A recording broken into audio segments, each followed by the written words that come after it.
Ang tao kaya sumasama dahil sa kakulangan ng turo ng aral ng Diyos. Basahin natin sa Kawikaan 5:23. Siya'y mamamatay sa kakulangan ng turo at sa kadahilanan ng kanyang pagkaulol ay maliligaw siya. Kaya maraming taong naliligaw dahil sa kakulangan ng turo. Tayo, kaya nagkakatipon tayo, mga kapatid sa iglesia, para ang ating mga kapatid laging madiligan, kumbaga sa halaman, o laging mapakain, kumbaga sa pagkain. Kaya nagkakatipon. 10:25 ng Hebreo. Na huwag nating pabayaan ang ating pagkakatipon na gaya ng ugali ng iba, kundi mangag-aralan sa isa't isa, at lalo na kung inyong namamalas na nalalapit na ang araw. Yun ang dahil kaya nagkakatipon. Mag-aaralan sa isa't isa, wag nating pabayaan ang wika yun. Lalo na kung namamalas nating malapit na ang araw, lalo na kung parating na yung pag-araw ng pagbabalik ng Panginoon. Kailangan tayo'y laging busog sa aral para wag tayong maligaw, kasi nakakaligaw yun yung pagkawala ng aral. Kaya tayo may pagkakatipon. Wala pong ganong aral si Kristo na kailangan magdasal ka ng 40 days.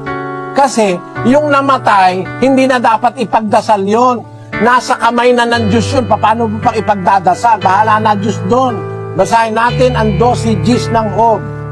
Nasa kamay niya ang kaluluwa ng bawat bagay na may buhay at ang hininga ng lahat ng mga tao. Ayon, ang Diyos ang may hawak na ng kapalaran ng taong namatay na. Yung kaluluwa niya, hawak na ng Diyos yun. Paano pa ipagdadasal? Bahala na siya ron.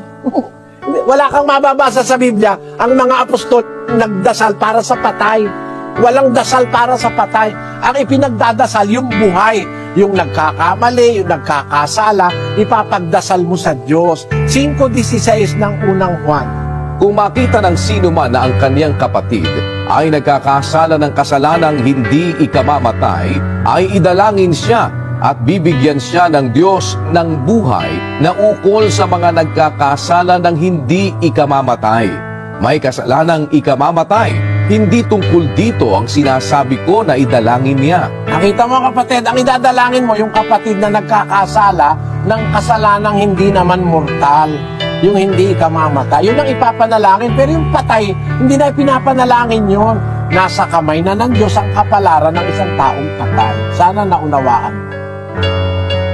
Sabi ng iba, kahit karaw-asang relihiyon, makakarating ka sa Diyos. Sabi nila, hindi rin po totoo yun. Hindi lahat ng relihiyon dadaling ka sa Diyos. 23:15 ni Mateo. Taba ninyo, mga eskriba at mga pariseyo, mga mapagpaimbabaw, sapagkat inyong nililibot ang dagat at ang lupa sa paghanap ng isa ninyong makakakampi. At kung siya'y magkagayo na, ay inyong ginagawa siyang makaibayo pang anak ng impyerno kaysa inyong sarili. Hindi lahat ng relihiyon dadaling ka sa Diyos. Meron dadaling ka sa impyerno Meron akong kilalang tao Nung siya'y Katoliko, tahimik siya. Nag-iglesia. Hindi ko na lang sasabihin kung ano iglesia. Alam niyo nangyari? Tumapang. At nakahanda raw siyang pumatay para sa iglesia niya. Biro mo, kung talagang natuklasan mong relihiyon totoo, ba't tinuruan kang pumatay? Diba? Sabi ni Kristo, sa mga Kristiyano, iibigin ninyo ang inyong kaaway. Walang sinabing patayin ninyo ang kaaway nyo. Kung tunay yung reliyong nakita mo, hindi ka matututo ng pagpatay. Panluloko. Gaya ng ipinangangaral ng mga eskribas at pariseyo nung una na ginagawa ninyong makaiba yung anak ng impyerno. Pero mo aanib ka sa reliyong, gagawin ka anak na impyerno. Pupunta ka ba sa langit noon? Impyerno ang punta mo nun Ano po ibig ko sabihin? Hindi pare-pareho lahat na relihiyon. Ngayon, sundan ko yung tanong mo, kapatid. Sabi mo, paano ako makakatiyak na makakarating ako sa Maynila?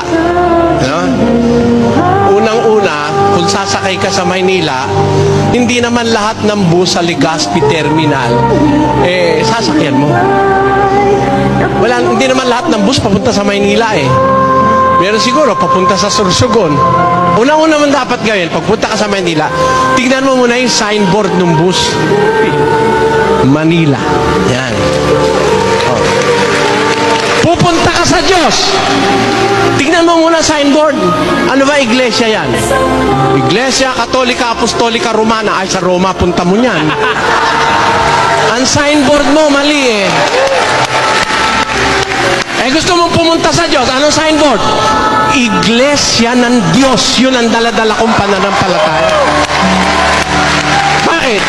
Ang may-ari ng iglesia ang Diyos. Saan kita dadalhin? Yung signboard, dun papunta yun. Kaya nga iglesia ng Diyos ang pinangangaral ko sa buong mundo. Oh. Meron ba tayong katunayan? Basa. 43:7 ng Isayas. Basahin natin. Bawat tinatawag sa aking pangalan at yaong aking nilikha ay sa aking kaluwalhatian. Yaong aking inanyuan. Oo. Yaong aking ginawa. Ano yun sa Diyos? Ang bawat tinatawag sa aking pangalan, yun ang akin. Sa aking kaluwalhatian, yun ang aking inanyuan, yun ang aking ginawa. Yun sa Diyos, tinatawag sa kanyang pangalan. Ang may pag-ibig, kahit may masama, hindi yun ang tinitignan sa kapwa. Lagay mo yung tao nakagawa ng masama, wag mo maraming tao. Gumawa ka ng 10 mabuti. Minsan nakagawa ka isang mali. Nakalimutan niya lahat yung 10. Ang natandaan niya yung isang maling nagawa mo. Di ba? Merong ganung tao, walang pag-ibig yun. Kasi ang pag-ibig, hindi inaalumana yung masama. Lagay mo, may nakita siyang masama, baliwala sa kanya yun. Ang hinahanap niya yung mabuti. Meron tao, ang natitignan, ang nakikita yung masama. Kainin mo ng kalabaw, isang buo, hindi niya alam ang lasa ng kawikaan Tagalog. Nakain mo ikalan sa isang kalabaw na buo, hindi nalasahan. Ay, ibig sabihin nun, walang utang na loob. Alin lang yung masamang nakita sa'yo, yun ang natandaan. Pero yung lahat ng buting ginawa mo sa kanya, hindi niya natanda. Kung may pag-ibig, ang pag-ibig ka, hindi inaalumana ang masama.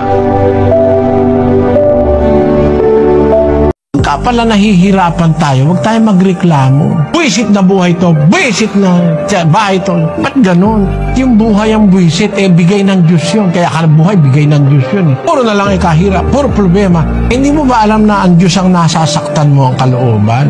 Isang aral yun na dapat nating matutunan. Gagalit ang Diyos pagka nakakarinig siya ng mga ganun na salita sa tao. Mag-ingat tayo. At ang dyan, yung pagtitiis. Lalo mo dapat masabi sa harap ng Diyos na kahit na po ako mahirapan, Panginoon, kahit na po mayroong mga mabibigat na mga sama ng loob sa aming mga kaaway, sa mga kapwa-tao, huwag mo lang po kaming iiwanan. At nangangako kaming hanggang sa katapusan, aming ipagpapatuloy ang aming sinimulang pagkilala at paglilingkod sa iyo. Tulungan mo lang po kami, Ama. Yon ang dapat nating maisaisip. Yung tao, yung Diyos, yung tao hindi pwedeng maging Diyos, yung Diyos hindi pwedeng maging tao. Mali yun. Mali yun. Kung Biblia ang pag-uusapan, ngayon yung utak ng mga ministro ni Manalo pag-uusapan, wala tayong pakialam doon. Alam mo, yung utak ng tao, kahit saan pwedeng makarating yan eh. Diba? Kahit ano, pwedeng isipin yan eh.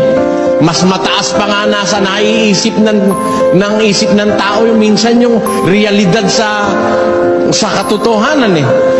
Ha? May mas mataas pang naiisip ang tao kaysa sa realidad eh. Ganyang kalikot ang isip ng tao. Pero wala tayong problema sa iniisip ng tao. Ang problema natin, ang ating konsiderasyon, yung sinasabi ng Biblia. Walang talata sa Biblia na ang tao hindi pwedeng maging Diyos. Wala nun. Walang mababasa si Manalo nun. Kahit yung kaapu-apuhan niya, walang mababasa na yung tao hindi pwedeng maging Diyos. Ang katunayan nga, may mababasa ako eh. Tao laging Diyos eh. O, basahin natin sa Exodo 7:1. At sinabi ng Panginoon kay Moises. Ano sabi ng Panginoon kay Moises? Tingnan mo, ginawa kitang Diyos kay Faraon. O, naging Diyos ba si Moises, mga kapatid? Kay liwa-liwanag eh.